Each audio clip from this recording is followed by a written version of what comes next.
자, 우리는 지금 4권의 복음서를 가지고 있습니다. 이 4권의 복음서가 얼마나 믿을 만한 것인가? 이 문제와 관련해서 우리가 그동안 별로 생각을 안 해왔어요. 왜냐하면 복음서는 하나님의 말씀으로 예수님의 가르침과 행적을 담고 있다라고 생각해왔기 때문입니다. 자, 이러한 전통적인 복음서에 대한 생각에 도전하는 수많은 새로운 생각들이 있었는데, 예를 들면 복음서를 문학 작품으로 보려고 하는 그러는 사람들이 많이 생겨났습니다. 자, 여러분, 복음서를 문학 작품이라고 한다면 복음서는 얼마나 믿을 만한 글일까요? 자, 우리는 두 가지를 생각해 볼 수 있어요. 복음서가 문학 작품이면은 아마 복음서는 허구적인 이야기일 것이다 라는 것이 가능해집니다. 다른 하나는 예수라는 유대인 랍비를 모델로 해서 복음서가 기록되었으니까 역사적 예수가 조금은 있지만 어떤 것이 그분의 진짜 가르침이고 어떤 것이 진짜 그분의 행적인지는 누구도 발견할 수 없다는 것이지요. 자, 정말로 예수님을 모델로 해서 복음서가 기록됐다고 한다면 예수님의 진짜 이야기도 있을 수 있지요. 그러나 어떤 것들은 문학화되어져서 이미 벌써 채색이 되었을 겁니다. 그러므로 저자에 의해서 채색이 되어진 예수님 이야기가 복음서가 되어버려요. 그런 의미에서 복음서가 문학작품이라고 한다면 역사적 예수의 가르침을 우리가 발견하기 어렵고 그분의 행적을 확신하기가 어려워진 문제가 발생합니다. 만약에 복음서가 신화적 기록이라면 어떨까요? 자, 여러분, 고대 시대에는 신화적인 이야기들이 많이 있었고 또 그것을 글로 기록하는 것도 많이 있습니다. 자, 대표적인 것이 그리스 로마의 신화지요. 그리스 로마 신화를 우리가 읽으면서 역사성이 있다 또는 문자적으로 읽어야 된다라고 생각하는 사람은 없습니다. 문자적으로 읽을 수 없고 역사성도 없다. 그렇지만 그 이야기 속에 무엇이 있다? 의미가 있다라고 생각을 해요. 자, 여러분, 우리에게 친숙한 단군 신화 한번 생각해 보세요. 여러분이 단군 신화를 읽으면서 문자적으로 그 이야기를 읽는 사람 없을 겁니다. 문자 속에 숨겨져 있는 진정한 참된 의미가 무엇이지? 이렇게 우리가 단군 신화를 읽게 되는 거죠. 그래서 신화적 기록은 그 당대의 신화를 만든 사람들, 그리고 그것을 전수해 오고 기록으로 남긴 사람들의 사유체계 속에서 그 신화적 이야기는 어떤 의미를 갖는지를 추적하는 것이 중요하고 그 의미를 당대 시대 사람들의 삶 속에 재적용하는 것이 중요해지지요. 자, 그러니까 문학작품 또 신화적 기록이라고 한다면 문자적으로 복음서를 읽어서는 안 된다는 얘기입니다. 그리고 복음서를 통해서 역사적 예수를 찾으려고 하는 것도 옳지 않다는 것이지요. 오히려 복음서 안에 있는 이야기들을 읽으면서 진정한 참된 의미가 무엇일까? 당대 독자들에게는 이 이야기가 어떤 의미가 있었을까? 그리고 오늘 우리 시대의 문화 속에서 독자들에게는 어떤 의미를 제공하고 있는 걸까? 자, 이렇게 읽어야 되는 것 아니겠어요? 그런 의미에서 복음서를 문학작품으로 읽고 신화적 기록으로 읽게 되면은 역사적 예수가 사라져버립니다. 그러므로 복음서를 문자적으로 읽을 수 없는 것이지요. 다시 말하면 복음서에 있는 가르침, 그것이 진짜 예수님의 가르침인가? 퀘스천 마크가 생길 수밖에 없어요. 그리고 예수님의 삶, 행적, 죽음과 부활 이런 이야기들이 문자적인 이야기인가? 대해서 퀘스천 마크가 생기게 되지요. 자, 여러분. 정말로 복음서는 역사성이 없는 걸까요? 자, 우리가 복음서 이야기를 이해하려면은 예수님이라는 분이 입으로 증거하신 말씀이 그의 제자들의 기억을 통해서 입으로 증거되면서 전수되었다는 것을 우리가 알고 있습니다. 자, 그래서 초대 기독교 당대에 예수님의 가르침과 행적은 그것을 직접 경험한 자들이 입을 통해서 전수하고 전수하는 것이 가치가 있었고 그것을 믿을 만하다고 생각을 했어요. 자, 그러니까 기록으로 예수님의 이야기를 남긴다 이런 생각은 못하던 시대입니다. 그리고 기록으로 남긴다고 해도 그것이 그렇게 가치가 있다라고 여겨지지 않던 시대예요. 그러나 시간이 지나면서 예수님의 이야기가 사람들에 의하여 채색될 수도 있고 덧붙여질 수도 있고 또는 빼어질 수도 있고 그러면서 입으로 증거되는 이야기가 통제가 잘 안 되는 시대로 넘어갈 수도 있잖아요. 그럴 때에 예수님의 제자 그리고 그들과 함께했던 자들이 복음서를 쓴 겁니다. 물론 마태, 마가, 누가, 요한복음이 기록되었다고 해서 교회가 그것을 처음부터 성경이다 해가지고 받아들인 게 아니지요. 교회는 여전히 무엇에 더 중점을 두었느냐? 입에서 입으로 전하는 구전에 더 중점을 두었어요. 자, 그러니까 지금 두 가지가 있는 거죠. 하나는 마태, 마가, 누가, 요한복음이 있는 거고 또 하나는 입에서 입으로 증거되는 구전이 있는 겁니다. 자, 그런데 초기에는 기록된 것보다는 구전이 훨씬 더 중요하고 믿을만하다고 생각했습니다. 그러나 시간이 지나면서 구전은 통제하기가 점점 어려워집니다. 그리고 목격자들이 사라지고요. 그러면서 교회는 구전보다는 전에 제자들이 기록한 복음서가 더 믿을만하다라고 생각하게 됩니다. 그래서 서서히 구전은 교회 안에서 사라져버리게 되지요.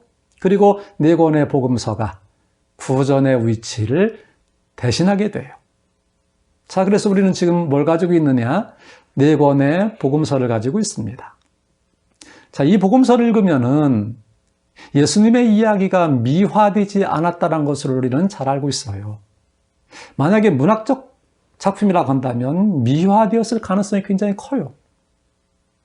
그렇지만 우리가 복음서를 읽게 되면은 예수님의 이야기가 미화된 이야기라기보다는 실제로 있었던 사실을 그대로 기록했다는 것을 알게 됩니다. 자, 그래서 이 시간에 예수님을 반대하던 자들, 예수님의 적대자들이 예수님을 어떻게 생각했는지 이 문제를 가지고 잠깐 얘기를 하고 싶어요.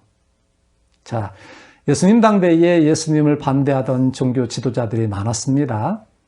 바리새파에 속한 사람들 예수님을 반대했고 또 제사장들을 중심으로 해서 구성된 서기관들 또는 사두개인들 또는 율법학자, 다시 말하면 바리새파와 사두개파 안에 속하는 서기관들과 율법학자 그리고 종교 지도자들, 제사장들 같은 사람들이지요.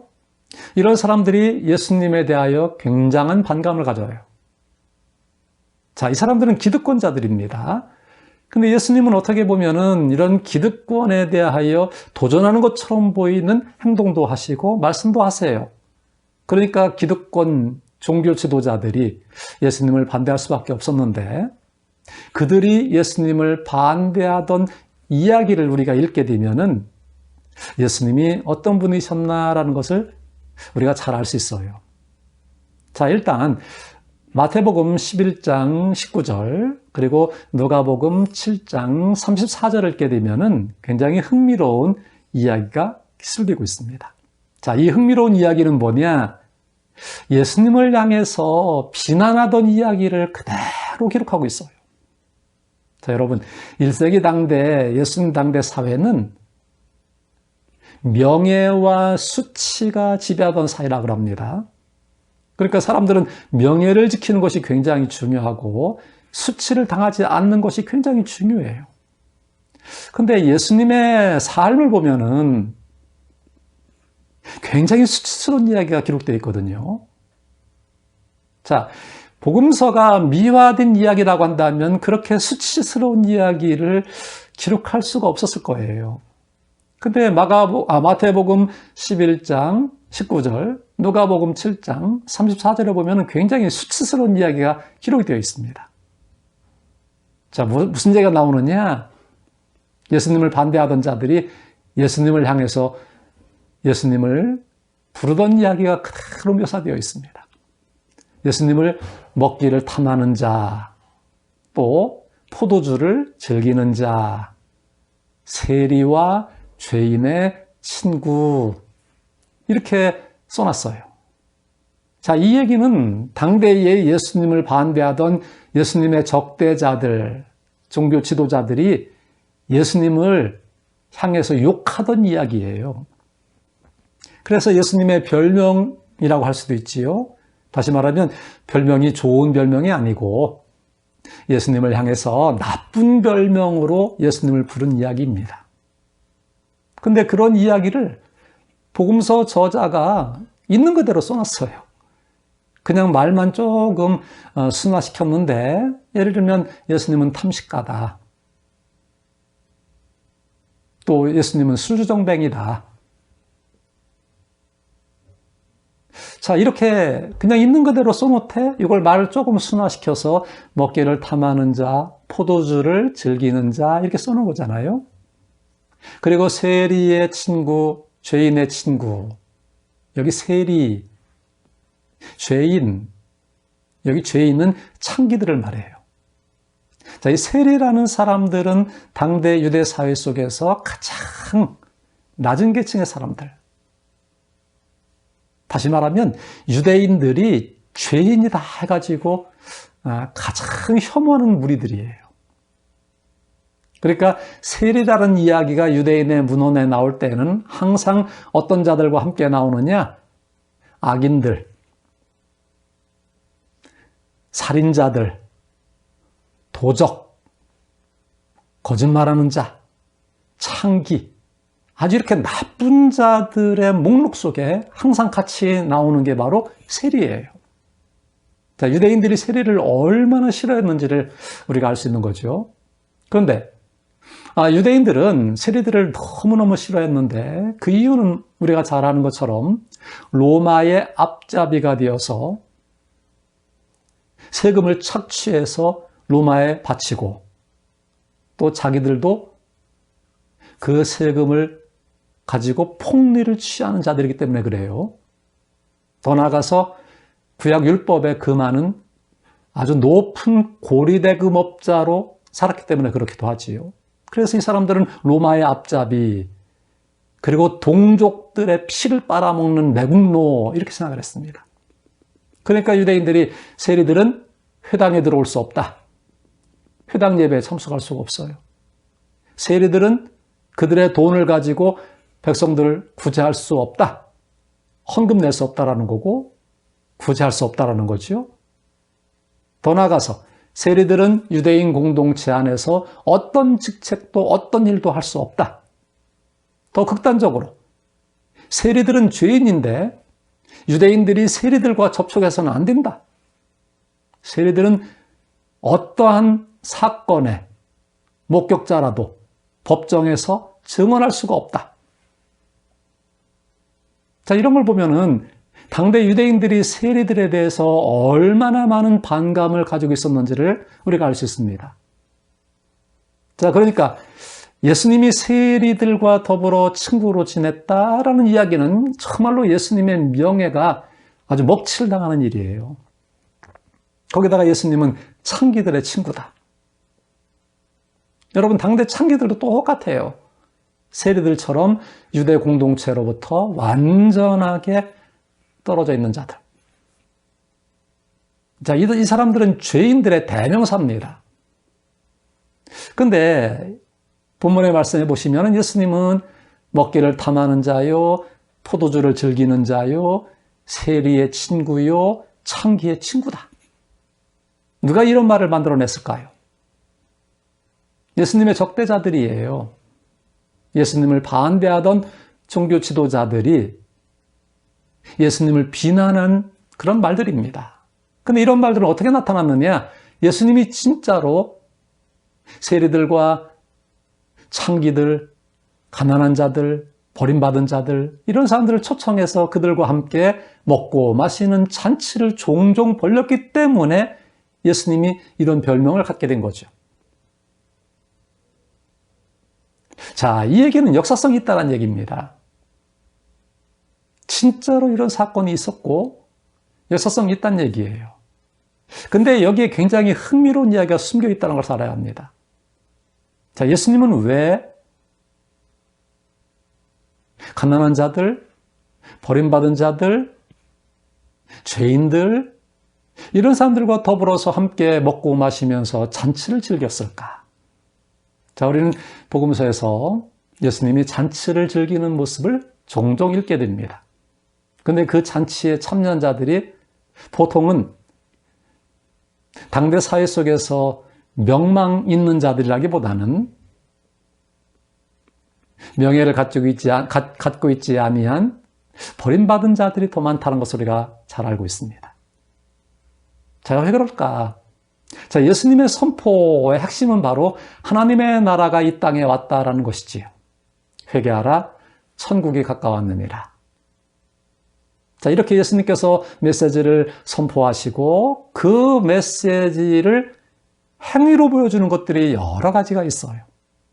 그 중에 하나가 뭐냐?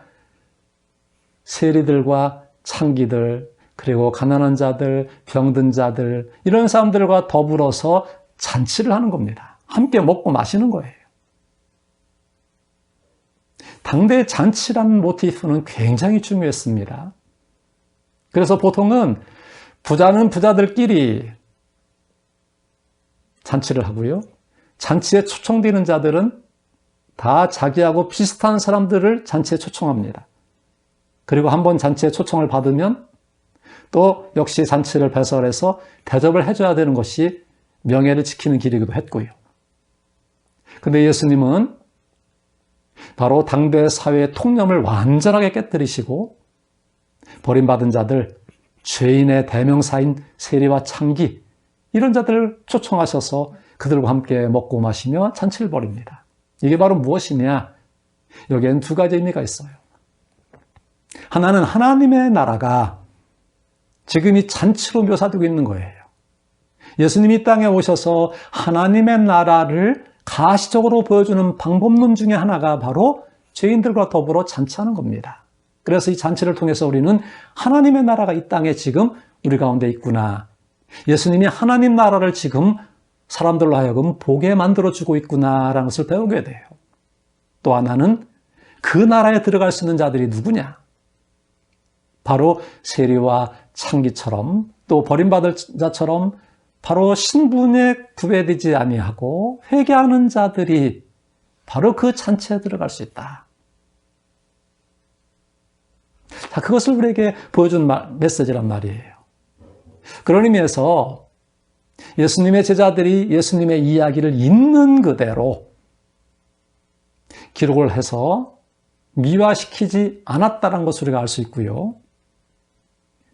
이 얘기는 복음서 저자들이 예수님의 가르침과 행적을 미화시키지 아니하고 좋은 것은 좋은 대로, 나쁜 것은 나쁜 대로 있는 모습 그대로를 기술함으로 실제로 이 땅을 살아가셨던 바로 예수님의 가르침과 행적을 기록했다는 것을 보여주고 있어요.